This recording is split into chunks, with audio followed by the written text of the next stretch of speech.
Në gjyqin e dosjes Metamorfoza, një pjesë të akuzuarve kanë kërkuar ndarjen më vete të procesit, madje edhe gjykim të shkurtuar. Ish prokurori Xhevair Lita përmes avokatit ka kërkuar që të mos ketë seancë ballafaqimi, por procesi të mbyllet shpejt, çka nëse pranohet, i jep të drejtën e uljes së dënimit me 1/3 nëse shpallet fajtor. Edhe i shefi i policisë Ardit Hasanbegait ka paraqitur të njëjtin argument, duke shprehur se asnjë nga palët tashmë nuk ka prova të reja. E të njëjtën procedurë ka kërkuar edhe ish kreu i operacionale Soltion Bistri. Të tre kanë pretenduar po ashtu veçimin e çështjes në dosjen Metamorfoza. Behar Bajri akuzuar për trafik, korrupsion dhe organizim vrasjesh, po ashtu ka hedhur në tryezë kërkesën për gjykim të shkurtuar, por duke ia lënë gjykatës nëse do ta ndajë apo jo çështjen. Ndryshe nga të parët, biznesmeni Pëllum Gjoka dhe Edmund Preka kanë kërkuar që procesi të vijojë në rrugën e zakonshme, kur palët do të përballen në seanca me provat që kanë.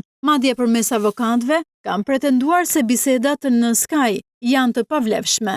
Në të kundërt me ta, SPAK ka kundërshtuar ndarjen e dosjeve duke akuzuar për grup kriminal dhe se në të kundërt dëmtohet shqyrtimi i çështjes. Madje Arben Kraja ka shtuar se të dhënat e marra nga Sky janë harmonizuar me prova të reja. Treshja e gjyqtarëve pas dëgjesës së pretendimeve ka vendosur të shtyjë seancën për të rimbledhur një javë më pas.